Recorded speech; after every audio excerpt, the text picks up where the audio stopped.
Let's do a quick review about how to factor a trinomial when our a value is not 1. Notice we have a 5 in front, and there's not a greatest common factor that we can pull out to change that. So the way that I factor these when I don't have a 1 is I use the box method. So start by drawing a 2 by 2 box, like a Punnett square type thing. So take your first term and put that in the first box, and take your last term and put it in the last box and multiply those two values together. So 5 times 6 gets you 30. What I need to do is finish filling out the box with two numbers that multiply to 30 and at the same time add up to negative 17. So go ahead and make your list of factors if you need to do that, or run through them in your head. We've got 1 and 30, 2 and 15, 3 and 10, and then 5 and 6 would work as well. So there's my complete list of factors of 30. Knowing that they need to multiply to something positive but add up to something negative, I must have two negative signs. So going through and making all your signs negative, I can see the combination that's going to work is negative 2 and negative 15. So those are the two values that go in the box. It doesn't matter where they go, so just put them where you want them, but do make sure they have x's with them. To finish out the box method, what I want to do is look across rows and columns for terms I have in common. Basically, I want to look for greatest common factors. So between negative 15 and positive 6, both of those numbers can be divided by a negative 3. I always want to match signs on the outside, so I'm going to make that a negative 3. Along the top row, all those have in common is a 1x. And then goes same thing up and down columns. So between negative 15x and 5x squared, I can divide both of those by 5x. And finally, 6 and negative 2 are both divisible by negative 2. Again, I'm matching signs on the outside. So your factors of this expression are going to be 5x minus 2 and x plus 3. And an easy way to check these is just re-multiply that answer together, see if you end up back where you started, or graph it. Graph your answer, graph the original problem, and see if you get the same parabola. Now would be a great time if you want to pause the video and try these next few on your own. Otherwise, if you want to let it play through, I'll show you the work, but I would suggest you pause it, try these, and then take a look at my work after you've tried it.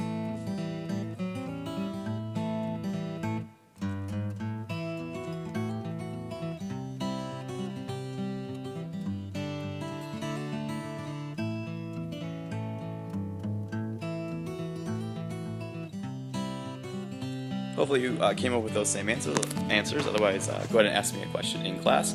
And this final one, I wanted to pause and actually talk about that one. I don't need to use the box method for this. I could if I wanted to. I would just have to recognize that my middle value, my middle term, is actually a 0x. So I would need to find numbers that add up to 0. I could do the box method. Otherwise, I'm noticing that this is just a difference of two squares problem. It is subtraction. Both 9 and 64 are perfect squares, and it's a binomial. So I'm going to go ahead and use my difference of two squares method.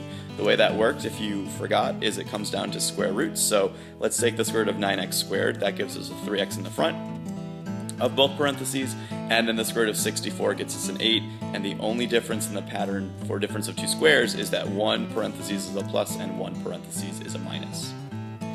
And finally, to review factoring, we have these last couple. Again, we have a values that are no longer 1, but our key was check for that greatest common factor first. So I'll do a couple of these together, and then I'll let the video play through to try the other ones. Or you could try them and then watch the video. So first term, it's a binomial, but it's not difference of two squares. 5 and 45 are not perfect squares. Instead, though, I recognize that there is a greatest common factor of 5, so I'll pull that out first, dividing both terms by 5. And now what I notice is in parentheses, now I do have difference of two squares. So keep your GCF, don't let that vanish in the work. Square root of x squared is x, so that's in the front. Square root of 9 is 3, so that's in the back. Make one positive, make one negative, so there's my completely factored answer. I'm actually going to do the one right below it next. Again, two terms, but it's not difference of two squares. I'm noticing that both terms can be divided by a 5, and actually I'm going to divide by negative 5, take out a negative 5. I always want my first term to be positive.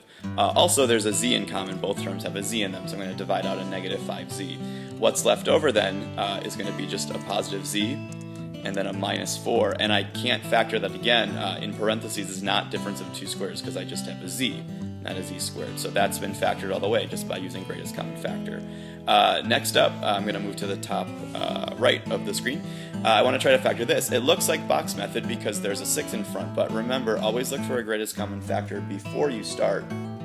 And when I do that, I notice that my greatest common factor is 2. I could divide everything by 2. So I'll pull out a 2, leaving behind 3x squared minus 7x, and then plus 4. Now it's still going to be box method because my a value still is not a 1, but I need to check for that because not only does it help me factor completely, and get the right answer. Also, it gives me smaller numbers to work with, so it makes it slightly easier to factor too. So one more time with box method, I've got first term, last term, and then multiply those together. I need two numbers that multiply to a positive 12, but would add up to a negative 7. That number is the value I'm looking at.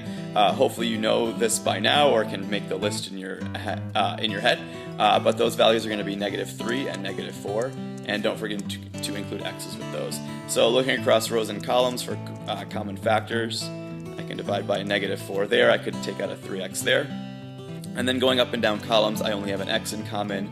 And negative 3x and 4 have nothing in common. Don't take out 0.